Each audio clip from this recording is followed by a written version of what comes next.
Imagine a creature that can strike out of the blue, see in the dark, and kill without sound.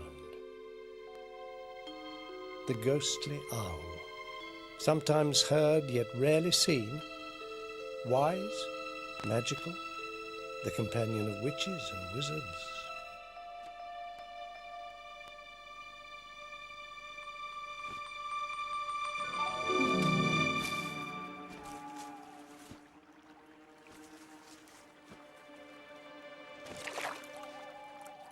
We have 5 kinds of owl haunting our countryside. Some common, some rare, all highly secretive. This is the story of one remarkable place in a corner of northeast England where all 5 owls live together. They're here because of another more endangered breed, a creature whose way of life is the key to the owl's survival.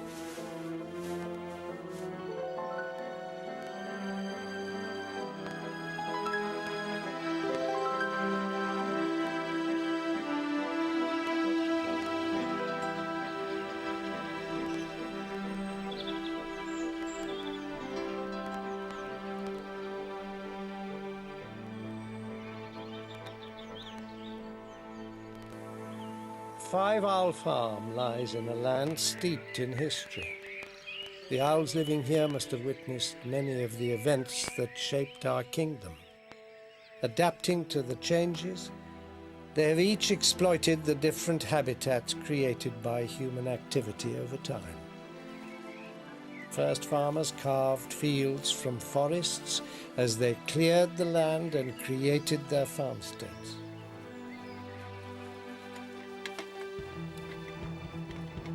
1,000 years later, the Roman invasion brought agriculture on a scale never seen before, as the legions pushed north to York. Then Viking raids pushed farmers off their lands and huge areas reverted to scrub before being resettled. And finally, the strife-torn millennium that saw the Norman conquest, War of the Roses, and the Civil War, and created the countryside that is here today.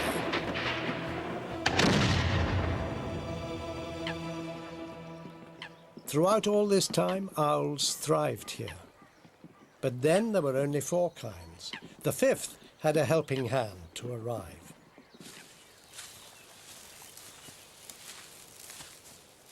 In the early 1820s, not far from Five Owl Farm, Charles Waterton, pioneering naturalist and explorer, created the world's first nature reserve and introduced a bird from the continent, the little owl.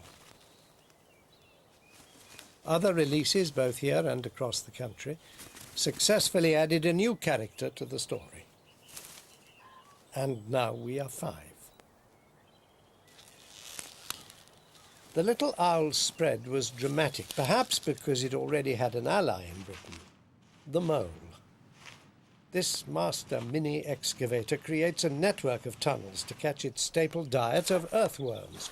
During the digging, lots of worms get thrown out with the spoil. It's an easy meal for a bird that specializes in such small prey, and the owl thrived. So by the late 19th century, all 5 owls were well established here. But a revolution was about to begin. For centuries, the pace of life on the land was dictated by the speed of the horse. In the last 50 years, machinery altered everything. Even within living memory, the speed of change has transformed much of our farmland beyond recognition. So how did the owls cope with the change?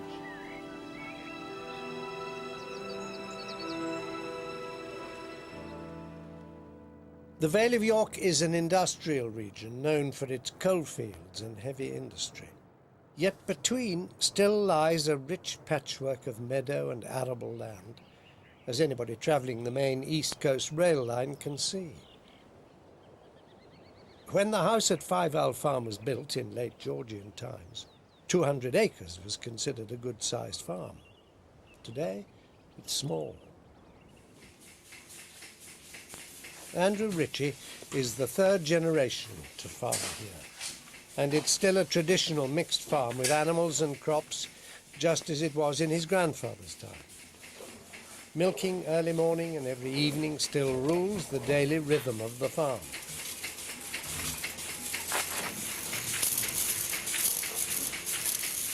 Today, 3 generations of families still help work the farm, but they could be among the last of their kind. For over 2,000 years, farming families have lived off this low-lying land. So what's the secret that makes this place so remarkable that 5 different owls can all live here together? This is reclaimed marshland, so wet it can only be worked for half the year. A network of drainage ditches with rough grassy banks is ideal for the short-eared owl to hunt voles. This ancient oak near the farmyard cast its shade here long before the house was built. And it's probably offered little owls a home since they were first released. Nearby, scattered woods and copses are the remnants of the once great Sherwood forest, and tall hedgerow trees allow long-eared owls to thrive, just as they have since Robin Hood's time.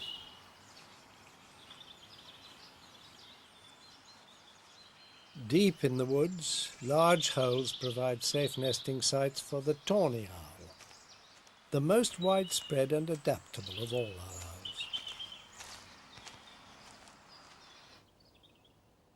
Yet the rarest owl often chooses to nest nearest to people. The barn owl has probably seen the comings and goings of more humans than any other.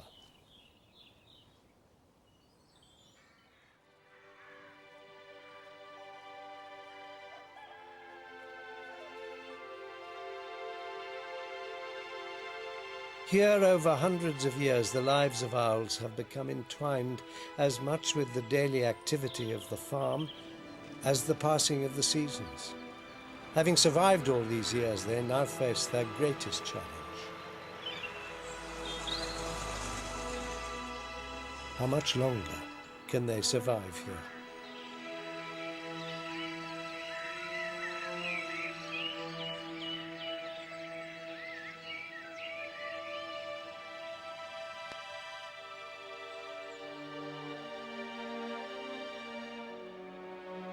Winter is slow to release its icy grip from the wolds and dales of Yorkshire. A northeast wind sees the return of biting cold.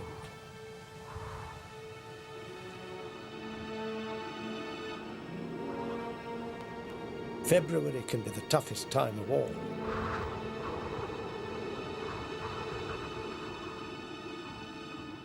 Food is scarce, shelter at a premium, for farmers and owls.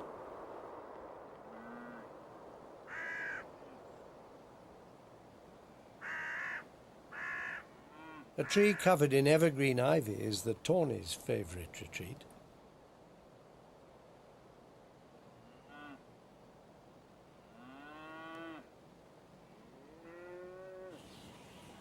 Within the farm, protected from the worst of the weather, spring doesn't seem so far away. Already the first hand-reared lambs of the year are demanding Sarah's attention.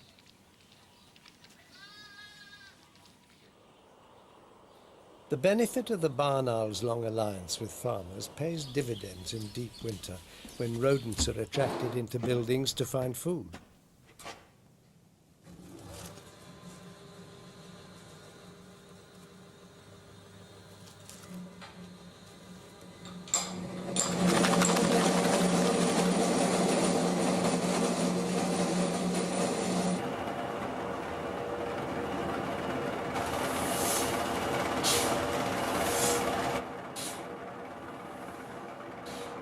Hunting success depends on silent flight, and that means keeping soft feathers dry. The farmer is repaid for leaving access into his own buildings. It's not surprising that owls are called cats with wings.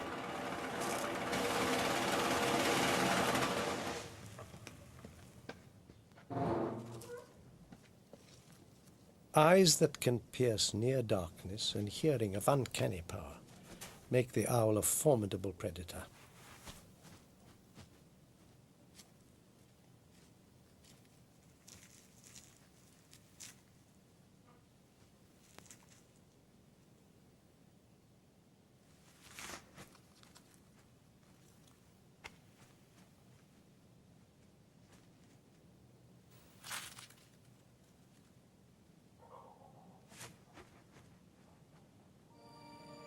Snow doesn't linger in this low-lying vale, another reason why the owls are all here.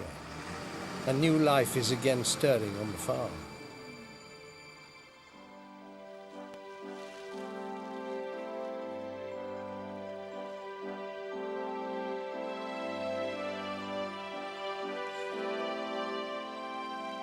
Snowdrops are among the earliest flowers to bloom.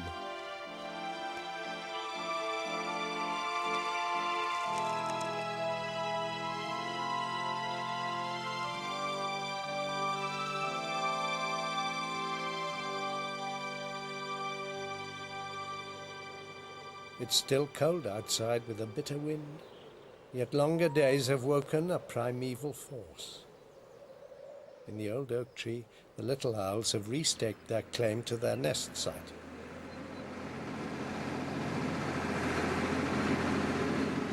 The urge to prepare for the coming season is strong. Farmers must make the most of good weather. Preparing the ground and drilling seed is today a task that would have taken Andrew's grandfather several days. Now it can be finished in hours.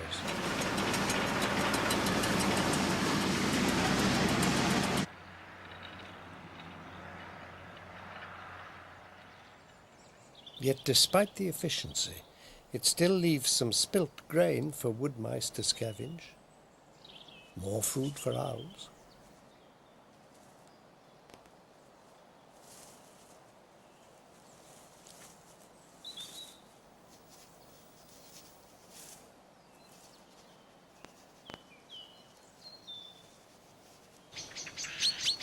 But daylight is not the time for tawny owls. They're not tolerated by other birds.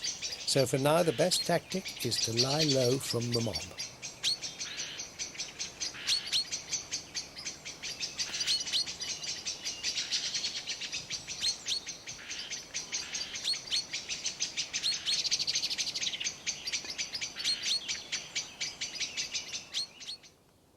Dusk.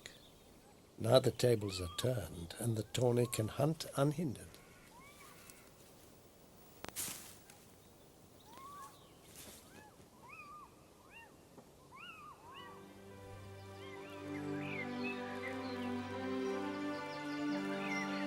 The season is gathering pace. It's not long before the first crops appear.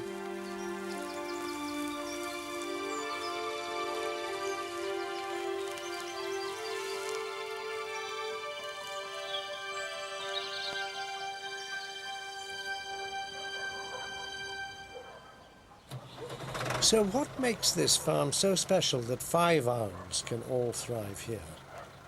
The land provides one answer.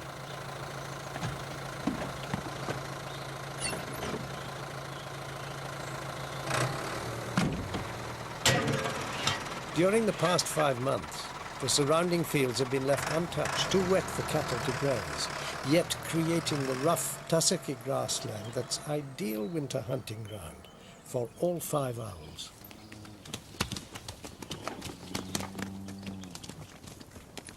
The cattle, sheltered throughout winter, are now keen to get at the fresh growing grass. It's an important event in the farming calendar.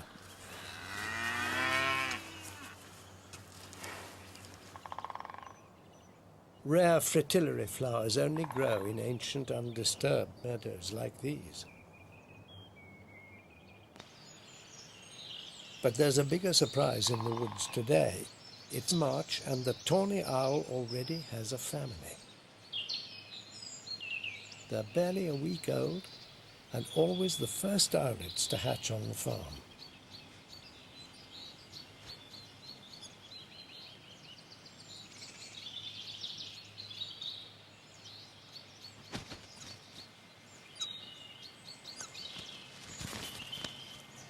Breeding so early gives them a head start on the other owls, before spring really gets underway.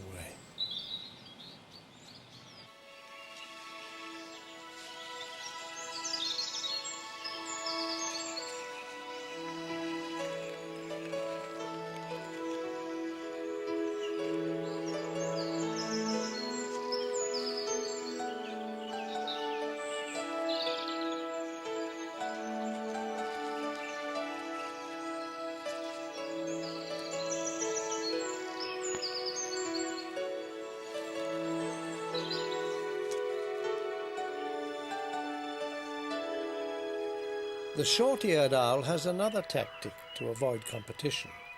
It does not spend the entire year on the farm. By the end of April, they're ready to leave.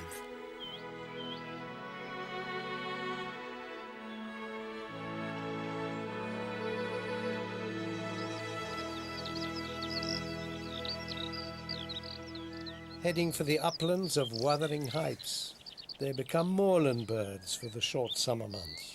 Here they will find a plentiful supply of voles amongst the heather and rough grass.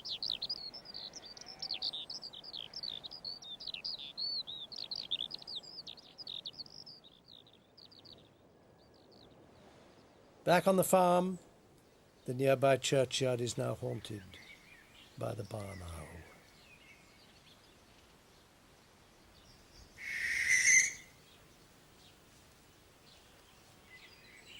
With less farm buildings available for nesting, the church tower provides an ideal site.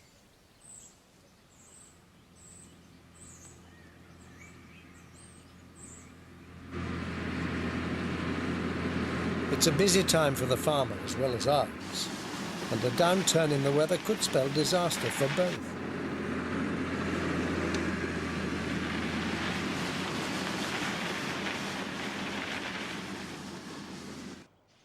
In nature, like farming, being early is a risk, but with luck and some adaptability, it can give you the edge on the competition.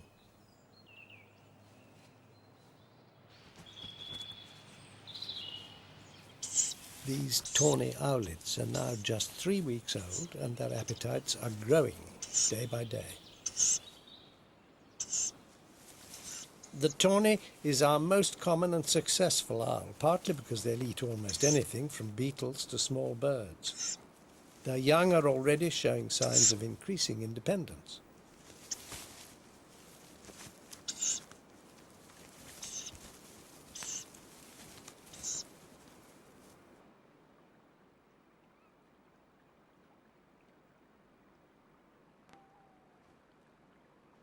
While the tawny's hoot is often heard, they're rarely seen. As the most nocturnal of all owls, that's not surprising. But this is. It's the first time a tawny owl has ever been caught fishing.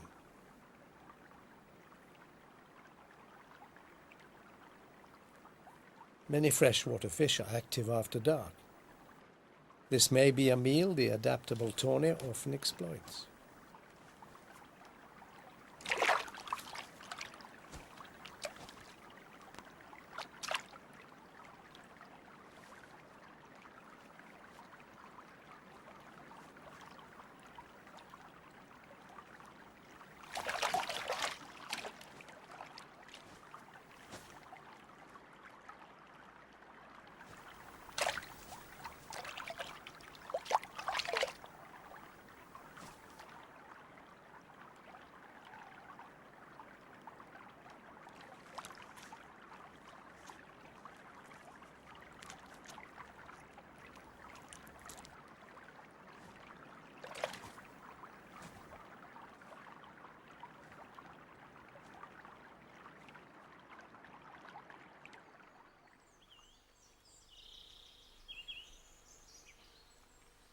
In the old oak tree, the little owls also now have a brood. They're tiny.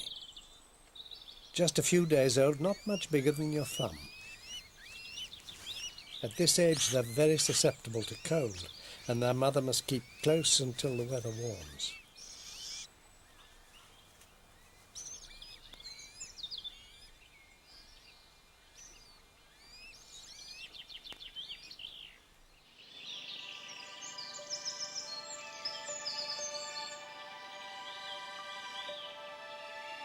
Bluebells signal the start of summer, longer days and warmer nights.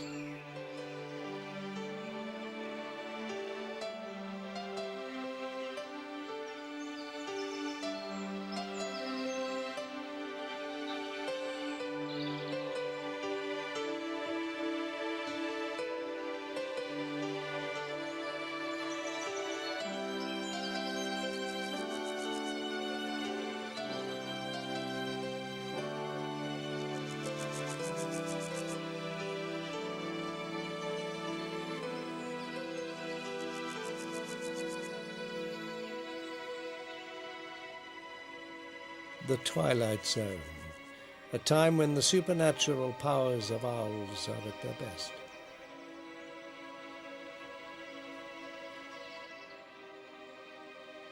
A long-eared owl quarters a meadow for prey, eyes and ears tuned to the slightest movement or sound.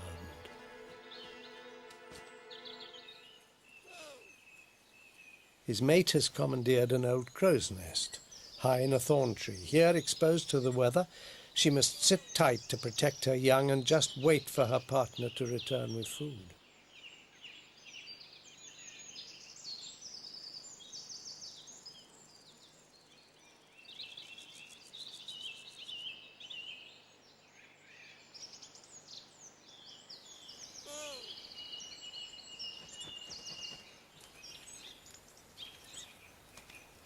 Long-eared owls specialize in hunting small mammals and birds.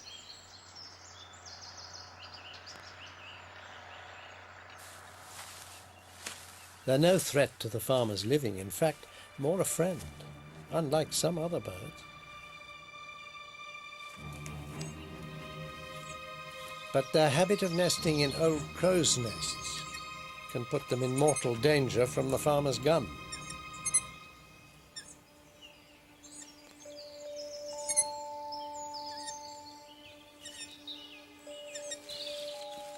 Shooting crows to safeguard lambs is a regular activity on most farms.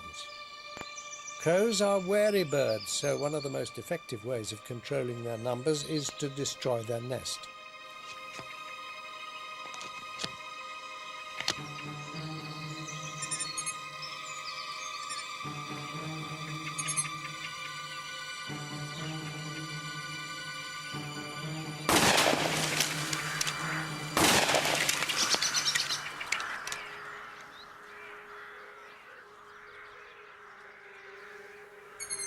Luckily for the long-eared family, farmers in the Vale make sure that any crow's nest is owl-free. It's early May, and the tawny owl nest is surprisingly quiet. Only the youngest member of the family remains. The rest are exploring the world outside. Branch hopping is an essential prelude to flying. So is the ability to climb if you fall out of your tree. And young tawny owls are experts at both. The parents can only watch as their offspring make their first leap for independence.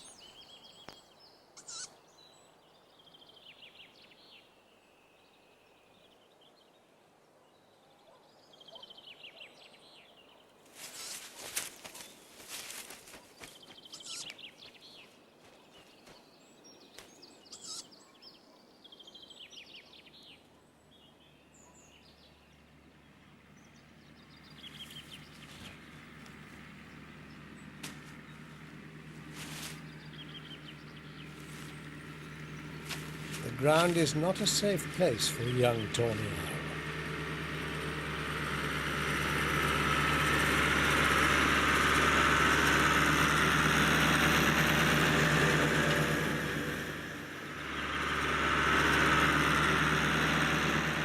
while woodland offers plenty of cover from possible predators, out in the open field, this owlet is taking a real risk. There are so many hazards out here for a little bird with no experience. Young foxes are trainee opportunists. It's all so new, bewildering to a young owl venturing into a big, wide world.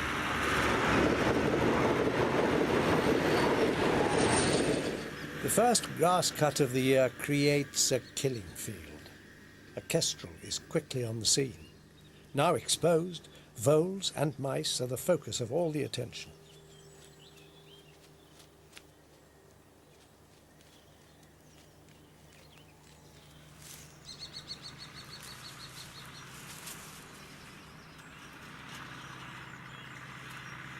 But while a kestrel is unlikely to attack a young owl, there are still many perils out here.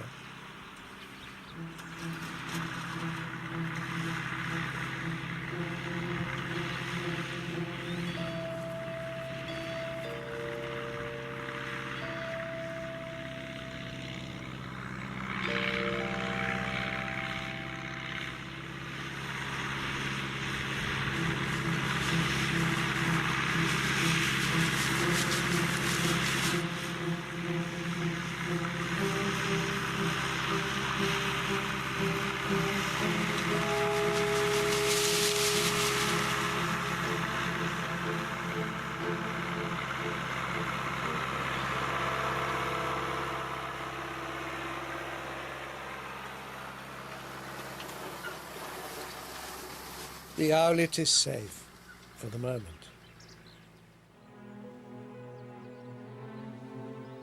From all around the farm, a freshly cut field attracts more and more predators. The barn owl is soon on the scene.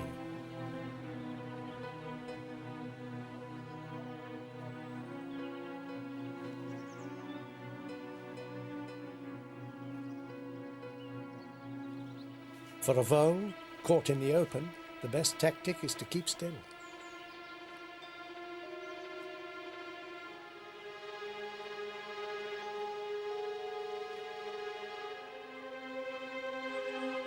But owls don't miss much.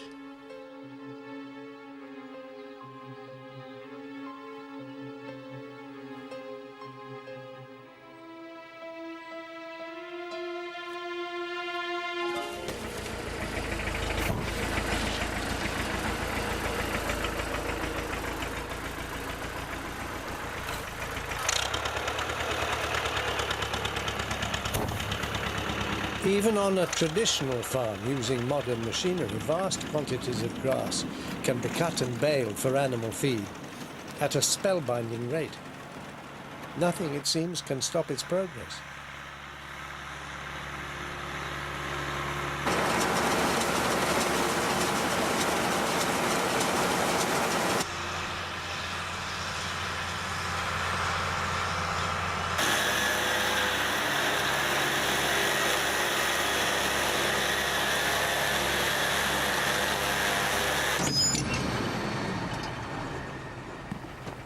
Yet many farmers still find time to move young creatures out of harm's way.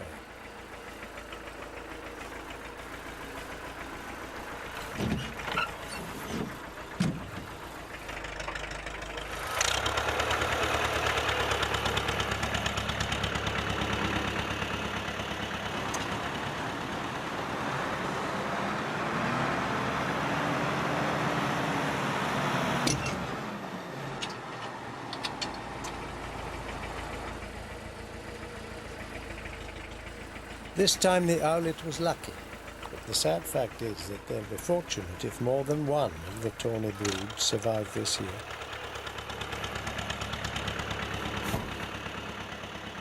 On more modern, intensive farms, owls can fare much worse than here. Where farming relies on the chemical control of weeds and pests, it also deprives owls of their prey. Creatures that have thrived for thousands of years are now having a tough time. In some years, not a single young owl will make it. Scavengers always profit from the casualties.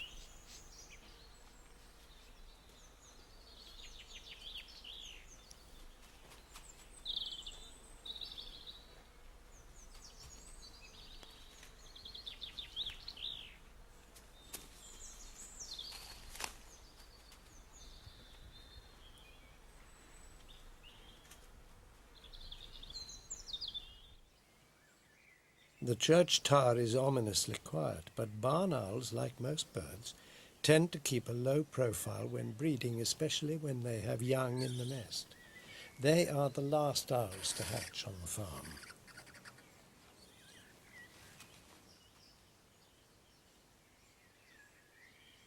The male will now be kept busy bringing in a regular supply of food. Field vole comes high on the menu. It's a big meal for an owl, but they'll still need to catch several a day.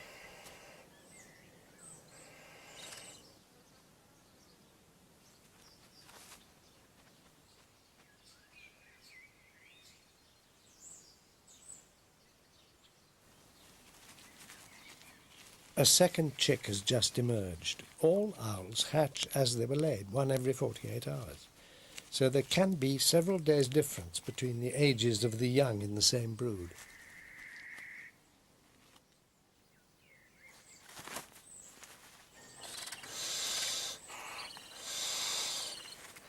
Barn owls can only hunt efficiently in fine weather. Rain and wind hinders their search for prey, so they'll often stockpile enough food to last a day or two.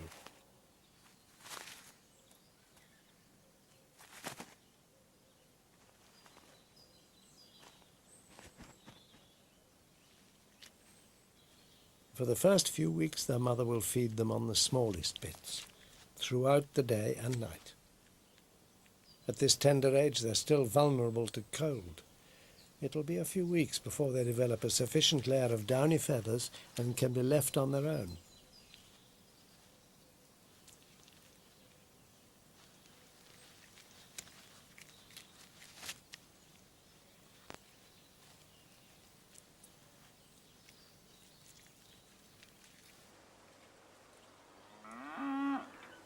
Crops need a plentiful supply of rain to do well.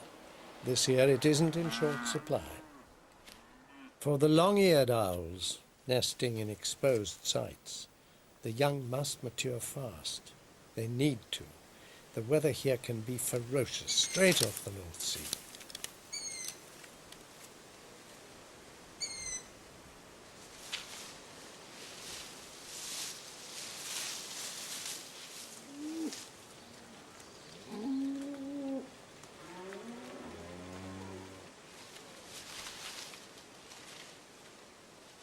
Parent birds know the signs well.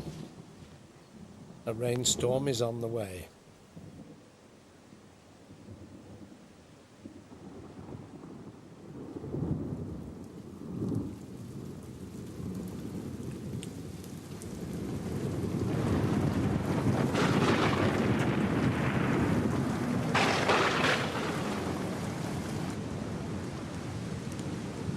Sudden downpours can take a heavy toll of young birds, so it is just as well that their mother's feathers can create a waterproof cloak to protect her offspring.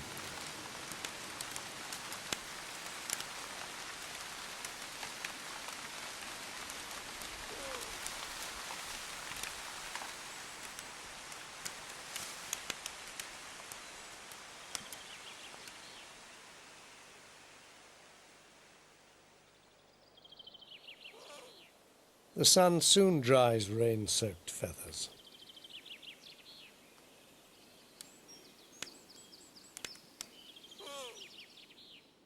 Some kinds of owls seem to resist water better than others. Young tawnies appear to be among the most weatherproof owls.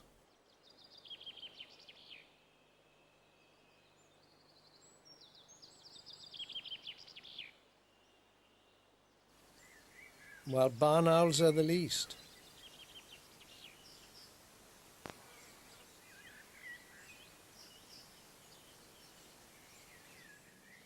Growing up can be a boring business.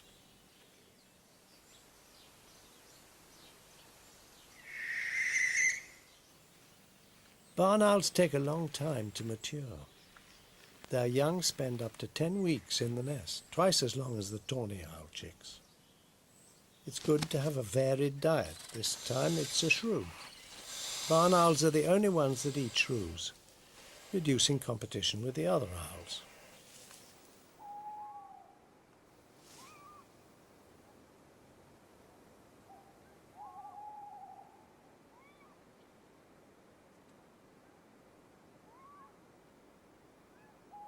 It's early summer. The nights are getting shorter.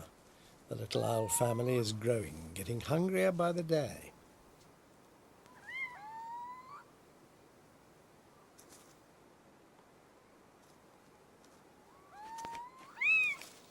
No longer content with waiting inside the oak tree, from now on they will doorstep their parents for a meal. Warm, wet nights are perfect for finding a good supply of earthworms. They're everywhere, which is just as well. The oak tree brood has close competition from a rival clan of little owls in the farmyard, the hole-in-the-wall gang. All owls are wary of each other. Conflict is uncommon. But being the smallest, it pays to be careful.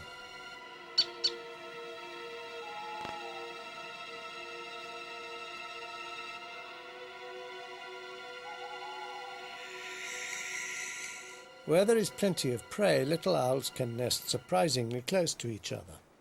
The rival brood has nested in an old wall close to the farmhouse.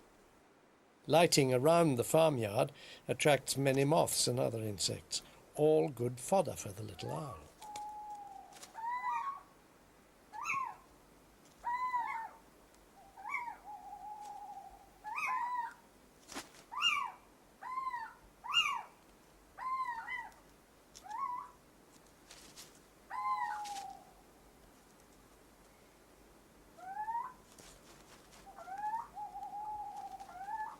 Of all 5 owls, the little owl is the most adventurous.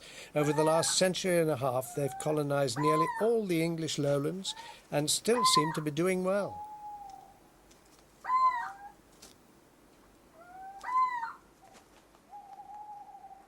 In contrast, the barn owl has become increasingly rare over the last 50 years. But in this family, with just 2 offspring and a plentiful supply of food, both stand a good chance of survival. Growing well, they're now able to swallow their food whole, and developing the feathered face that is the mark of an owl.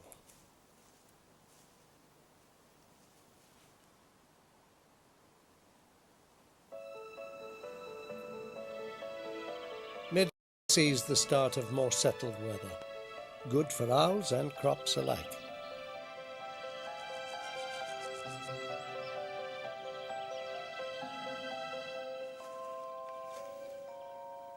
The long-eared family is now almost full grown. It won't be long before they're off hunting for themselves.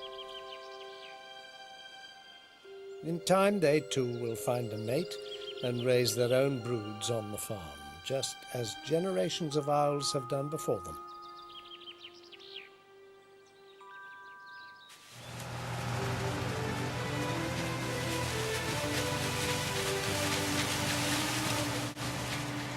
It's July, and the harvest has begun.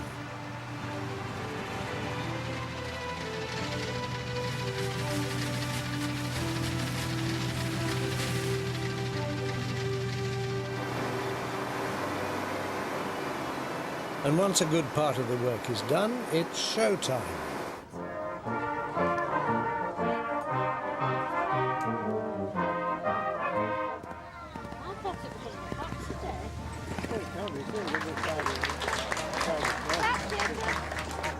While Andrew and Sarah take a well-earned break, all seems quiet on the farm, but there is plenty of illicit activity in the yard.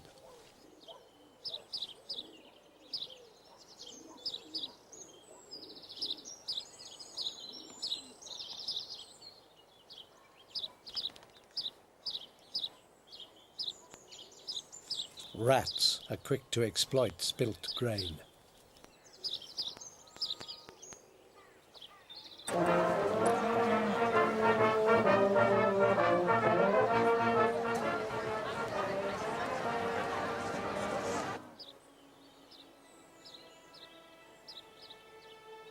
At Five Owl Farm, when the farmer is away, it's the owls that play. All youngsters are inquisitive, and little owls are among the most curious. The only way to learn if a hole might be a potential nest is to go exploring.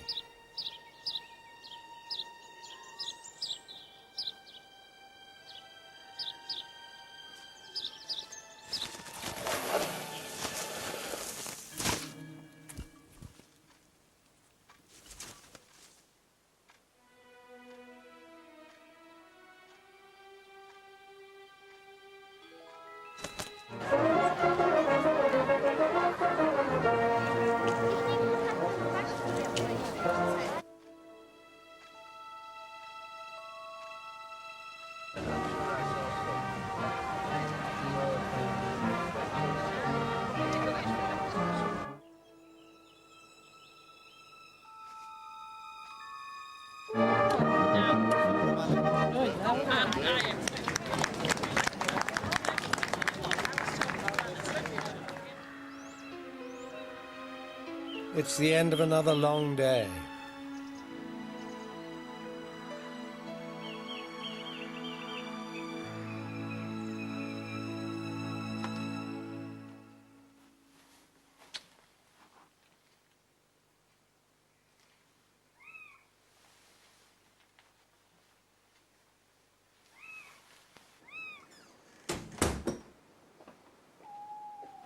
Farming is not so much a job, more a way of life. And delivering new life to the farm is all in a day's work.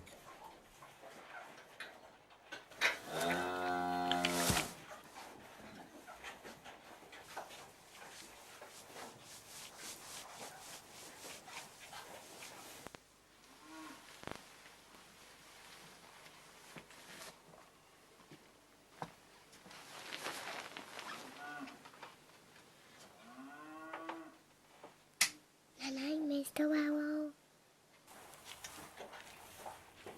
This calf is the last of the season. The farming year may be drawing to a close, but nature never sleeps.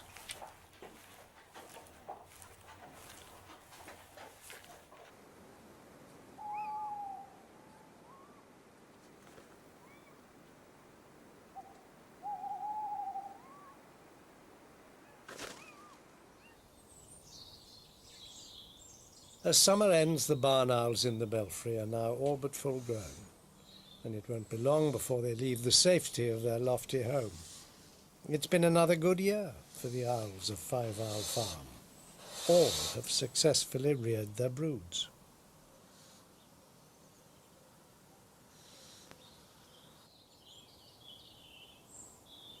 Fortunately for owls, change here has been slow. For over 200 years, this farm has survived, passing farming traditions from parents to children. Traditions that have ensured the survival of our owls.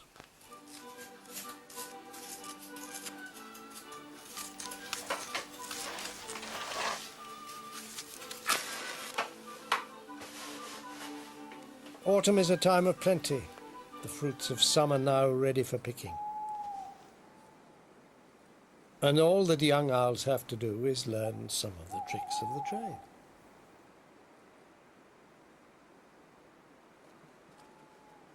Wood mice collect larders of food ready for winter. This one is using an old blackbird's nest.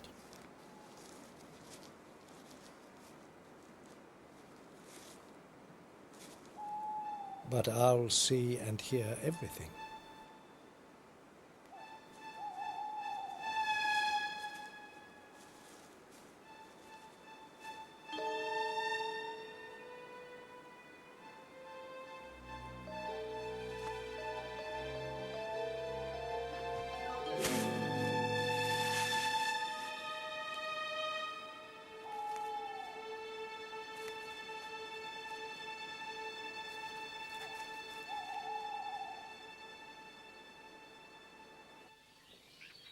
The short-eared owls have returned to the farm after a successful summer on the moors, and now we are 5 again.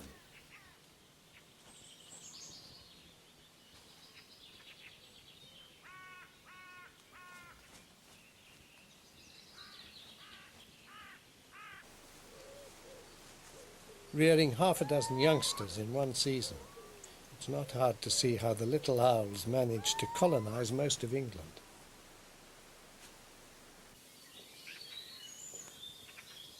But of all the owls, the long-eared are the ones most likely to remain together outside the breeding season. Some communal roosts may contain more than one family.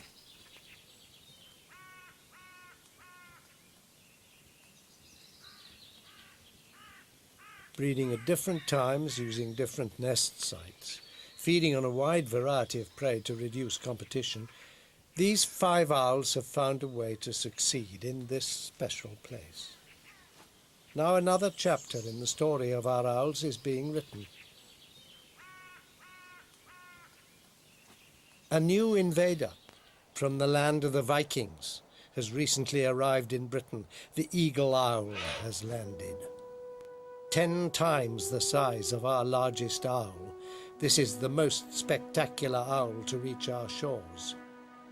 And now we are 6. Over thousands of years, owls have cast their spell over people. It's hard to imagine a countryside without them.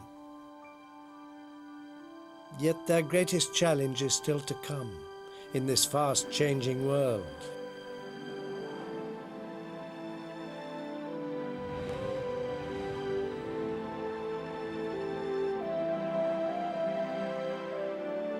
How many more years will the old oak tree survive here with its surrounding rich, wet meadows, hedgerows and woods?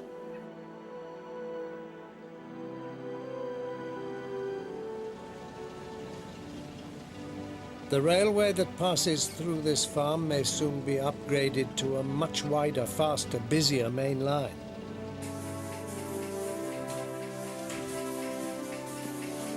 And what of the vital ingredient that keeps the owl's magic alive? Apart from the barn owl, most of our owls are not particularly rare. Yet where would they all be without their age-old alliance with the most endangered breed, the traditional farmer? Without them, the owls could all just vanish.